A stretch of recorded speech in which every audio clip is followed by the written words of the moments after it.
Former First Minister of Scotland, Humza Yousaf, has faced criticism for his remarks on sexual grooming gangs in the United Kingdom. Yousaf claimed that reports of so-called Pakistani Muslim grooming gangs were exaggerated or false, and instead suggested that most sexual assaults in the country are committed by white British men. We'll dive into this story in today's video, but before we get started, don't forget to like this video and subscribe right now.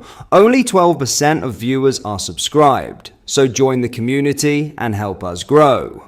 However, this statement has been widely challenged. Data and multiple investigations over the past decade have confirmed that grooming gang cases, particularly in towns like Rotherham, Rochdale and Telford, involved organized groups of predominantly Pakistani men targeting vulnerable girls. These findings were the result of years of police work, government inquiries, and survivor testimony, not media fabrication. By dismissing these facts, Yousaf's comments risk spreading misinformation and undermining public trust in legitimate investigations. Critics argue that his remarks distort the record and minimize the suffering of victims who fought for years to have their stories believed. While it's true that sexual violence occurs across all communities, Yousaf's framing misrepresents the evidence and shifts attention away from a specific and well-documented pattern of abuse.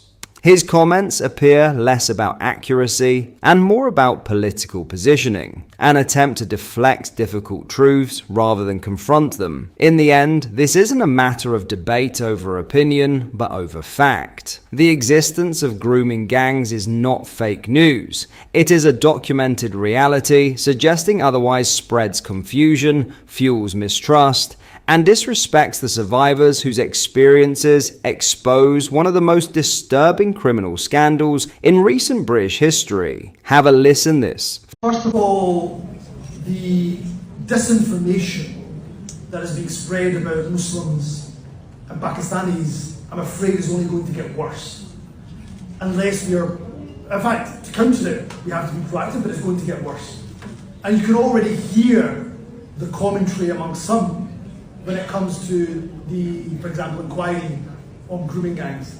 Never forgetting the point, of course, that the vast majority of sexual offences that are committed against children are committed by the white community, not by the British Pakistani community. But there's not been a national inquiry into that. Don't get me wrong, where there's systemic failures, where people have covered things up, that should absolutely be exposed and lessons should be learned. But let's be clear. The onus on countering the disinformation of the far right is not just our responsibility. Yes, I'll come to what we can do, but it is the responsibility of the whole of society.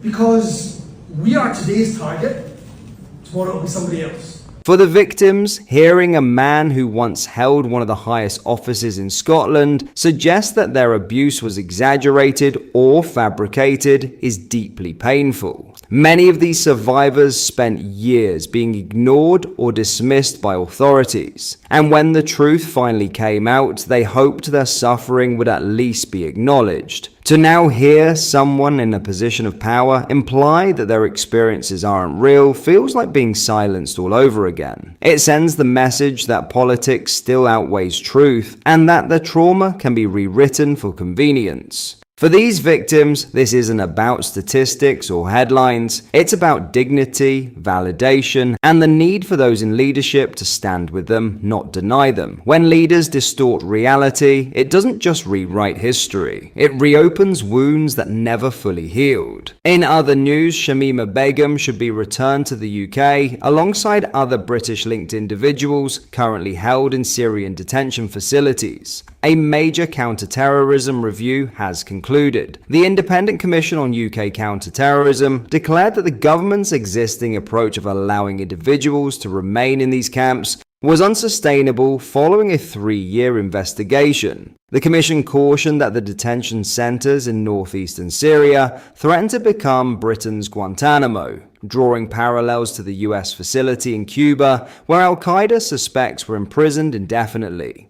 It argued that conditions in camps such as Al-Hol and Al-Roj amount to inhuman and degrading treatment, making Britain's stance incompatible with its human rights commitments internationally. Shamima Begum left Bethnal Green in East London when she was 15 years old in 2015 to join the terror group Islamic State, which has been linked to numerous terrorist attacks across Britain and Europe, including the Manchester Arena bombing. She travelled alongside 2 other schoolgirls and married an Islamic State fighter shortly after reaching Syria, having 3 children who all died in infancy. In 2019, Begum had her UK citizenship revoked for joining the terror group and has been pursuing legal campaigns to get it back and return to Britain since now 26. She remains detained at the Al-Roj refugee camp in Syria. Between 50 and 70 individuals with British connections remain detained in the Syrian facilities, with women forming the majority and an estimated 12 to 30 children among them, according to the Commission's findings. The Commission highlighted Britain's isolated position, noting that the United States, Canada, and multiple European countries have already brought their nationals home from Islamic State detention. Britain's strategic distance policy involves removing citizenship, restricting consular support, and financing Kurdish guards to keep detainees confined. The Commission stated the government should facilitate the voluntary repatriation for British nationals, including those deprived of British nationality.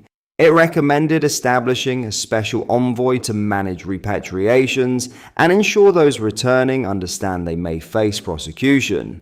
Commissioners also proposed the appointment of a special envoy to oversee repatriation and inform returnees of the likelihood of prosecution.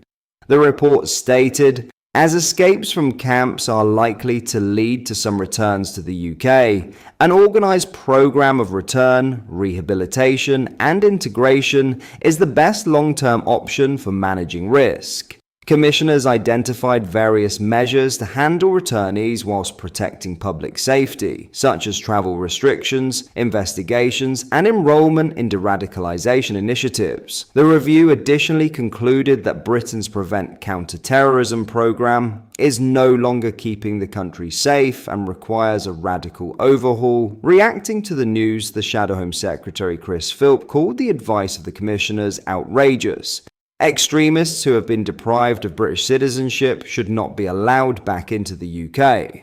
We frankly need to see the deportation of more extremists who are here without being British citizens, he told GB News.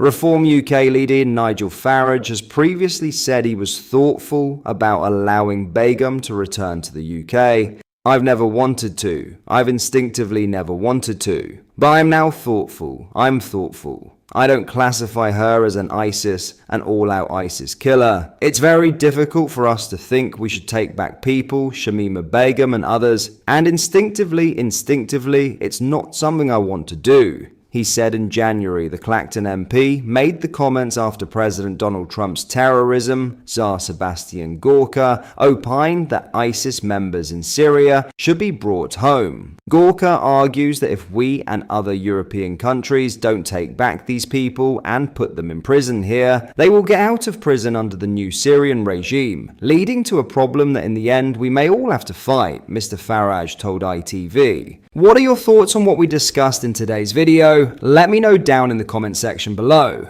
If you have not yet already, make sure you do drop a like on this video and subscribe to the channel for more British content. Thank you, take care, goodbye.